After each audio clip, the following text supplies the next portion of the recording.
Oh hey, Plants vs. Zombies is getting a remaster. Great! We'll finally have new, never seen before content like versus mode, co-op, a 16:9 aspect ratio with full HD textures, and... Wait a minute. This sounds awfully familiar. Oh wait, it is. This remaster feels weird and icky to me, especially when a good chunk of the new content being added was already on console. First off is the HD graphics, which I'm assuming sits at 1080p. The console version is 720p, which was considered HD at the time it came out, and sadly the Gaudy edition sits at 480p. The new bonus levels and difficulty seem a bit sketch to me. I don't want to assume too much since there's not much information, but it just sounds like less sun with a permadeath. No real difficulty outside of that. Next up is the local co-op and versus mode, which is just from the console version, keeping the butter gimmick too. And finally, they're adding unlockable visual options and a concept art gallery. That's it. That's the entirety of PvZ Replanted, this remaster. It just feels like these features would be a lot more appropriate in an anniversary update, a love letter to the fans who have cherished PvZ throughout the years. But no, it just feels like another cash grab, just banking on nostalgia as always. And no, $20 is not appropriate for a 16-year-old game, especially when you consider there's no support for any of the key features that a lot of people actually want. For example, the co-op is local, not online, no involvement from the original Plants vs. Zombies artists, and worst of all, no mod support. This feels like a no-brainer. Do you have any idea how big the PvZ modding scene is? A remaster would make a lot more sense if modding tools were made more readily available. A feature so good it might justify the $20 price tag. But as it is, Plants vs. Zombies Replanted is not worth $20. Now, some people have been trying to justify this price point by saying that the original Plants vs. Zombies was also $20 on release. And this is sort of true to an extent. The exact price point of Plants vs. Zombies has really changed throughout the years. On the PopCap website, it's always been $20. On Steam, it was originally and always $10 even before release. I'm not quite sure why they charged $10 less on Steam. One argument is that the PopCap website one runs on Mac and the Steam doesn't, but a year after release, when the Game of the Year edition came out, they added support for Mac. And yet they still kept the price for both versions of the game the same.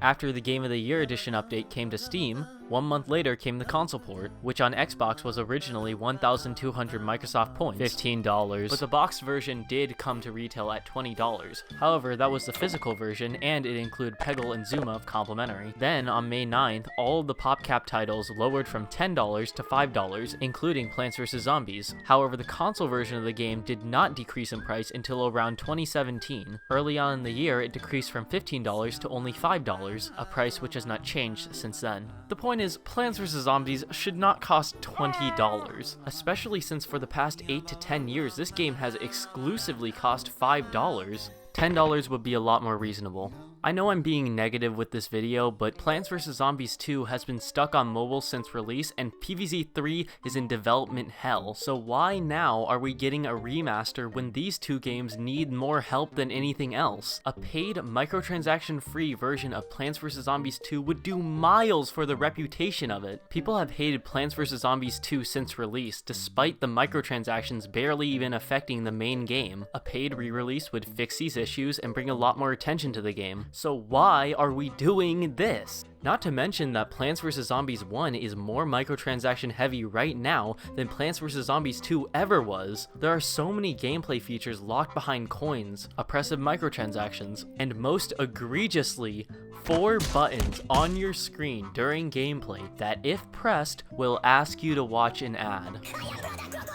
I mean, it could be worse. At the very least, you still watch ads before and after levels, so you don't have to worry about an energy system pausing your gameplay.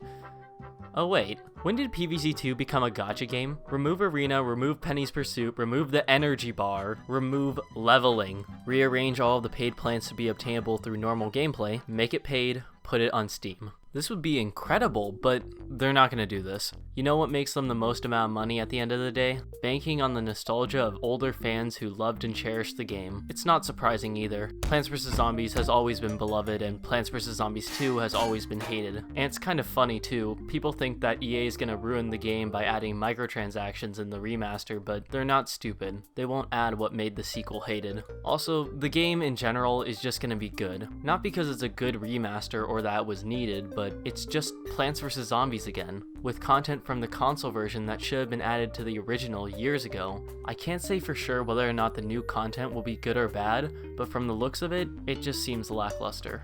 I'm not going to tell you how to spend your own money. All I'm saying is that $20 for a 16-year-old game which has cost a fourth of that price for over 10 years is a bit much. Thanks, but no thanks. I will not be buying, and I most definitely am not going to get FOMO'd by a retro pea shooter skin.